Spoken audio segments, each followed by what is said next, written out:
Kalau yang IS ke atas ada pyelonefritis, nefritis interstisial, dan abses renal.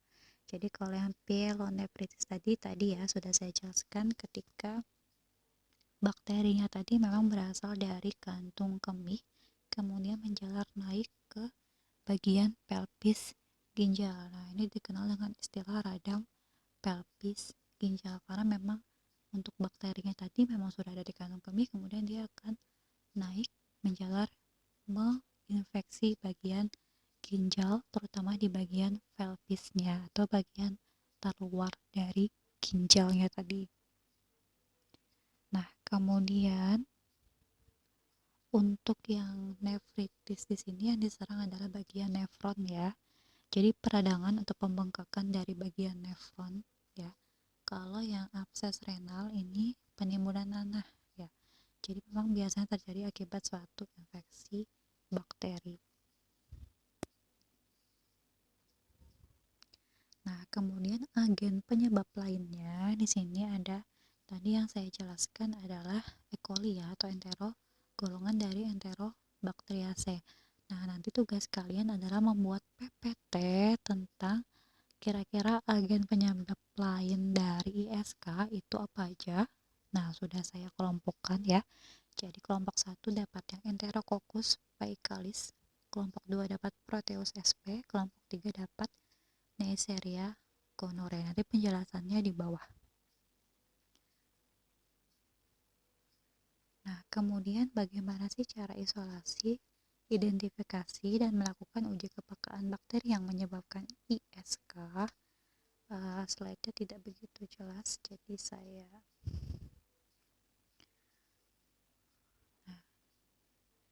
jadi untuk isolasi dan identifikasi bakteri sama seperti pada umumnya ya. Jadi memang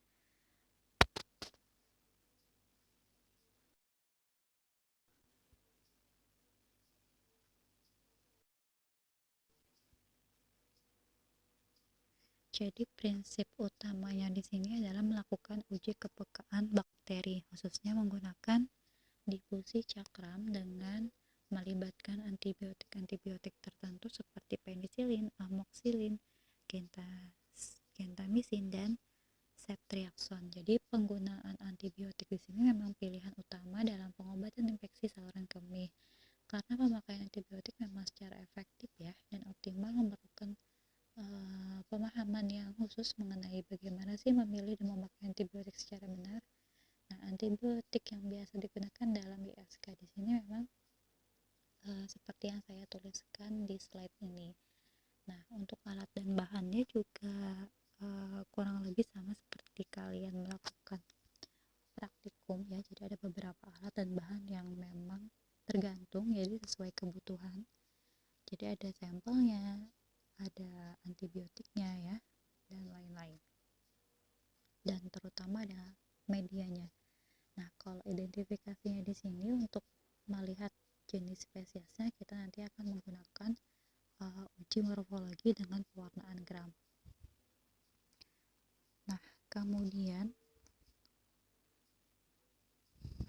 lanjut ke prosedur kerja ya dari bagaimana cara mengisolasinya, kemudian mengidentifikasinya dan melakukan uji kepekaannya. Jadi kalau di slide tidak terlihat ya prosedur kerjanya, padahal sudah saya edit tetapi ternyata tidak nampak, tidak kelihatan. Nah, untuk prosedur kerjanya seperti biasa kita melakukan sterilisasi alat ya terlebih dahulu, kemudian pembuatan media, isolasi, identifikasi sampai ke uji biokim. Nah, untuk pengambilan sampelnya nanti melakukan swab ya. Untuk media yang diperlukan bisa pakai media agar darah ya untuk membiarkannya. Kalau untuk isolasinya nanti bisa pakai MCA. Kalau pada bakteri gram negatif memang diharapkan mampu tumbuh ya pada media MCA, tapi kalau yang gram positif nanti dan beberapa gram negatif yang tidak dapat tumbuh pada media MCA itu biasanya seperti genus Neisseria. Kalau yang Neisseria biasa tumbuh pada media agar darah. Oke, lanjut ke tadi yang pertama adalah sterilisasi alat.